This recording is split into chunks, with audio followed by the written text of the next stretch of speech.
Like everything that we experience in the world is art. So if you're looking at political actions or trying to make, positive cultural change, why wouldn't we use art?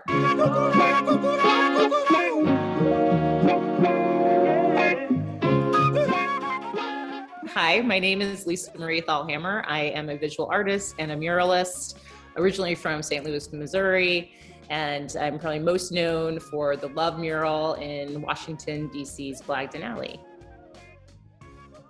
I've always been really political and interested in how art can make positive change, and so Washington, D.C. was kind of a great city for me to be in because it was very inspiring. I loved all the public monuments and really wanted to contribute to the landscape in the form of murals.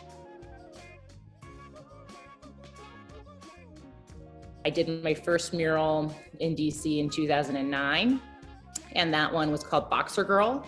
And after I installed Boxer Girl in the Bloomingdale neighborhood of DC, the Metropolitan Police reported that crime had actually decreased by 55%. You go and you paint a big, beautiful mural on a street corner somewhere, that's not gonna be a place where someone's gonna look to do crime. Boxer Girl piece was really interesting because it just sparked all these conversations in the neighborhood about art. Some people loved Boxer Girl and some people did not. So the conversations that came after I painted her were very interesting. And once that happened, I thought, okay, I'm on to something doing these murals. So then I got mural fever. The Murals DC 51 project really got inspired by Black Lives Matter Plaza and painting that on the street, and it had such a large national impact. And me and a group of artists were commissioned by the city to do 51 murals advocating for statehood. So that's really great because then people can take photos of it, they share it on their Instagram, it goes to their community and to their people, and that's really a great way to help get the word out, to create something that's very visual, that can communicate something visually.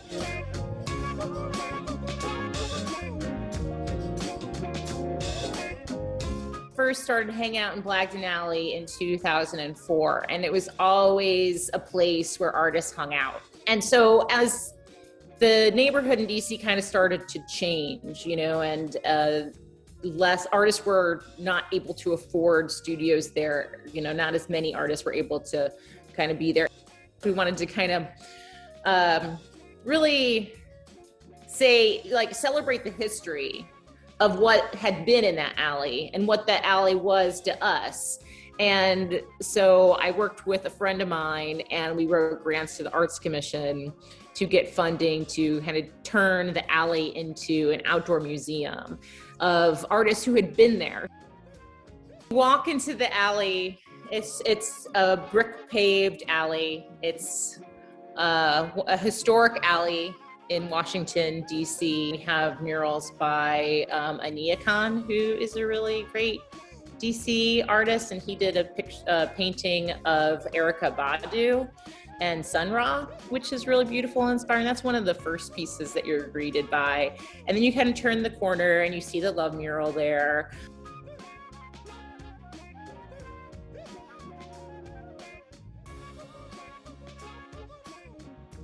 Then we have murals by Sita Shaylove, Rosile, we have Bill Worrell. Some of his murals are really amazing. He's my co-curator on the project.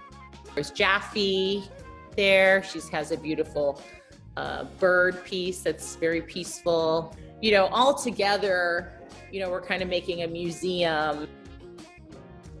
And, when you put that kind of love or intention of art making into a public sphere, you just feel the change and you see it in so many ways. I mean, people flock there now for photographs. Now it's an international tourist destination, just out of an alley, just with a couple cans of paint and some creativity. I think Blagden Alley is a really good example of how art can make change. And, the love mural, when people are sharing that love, when they're sharing it on Instagram, a lot of people are using it as a way and as a backdrop for really positive political messages. It's a different approach to political advocacy that I think is really authentic and really speaks to that art in the heart. It's the heart that can change the brain.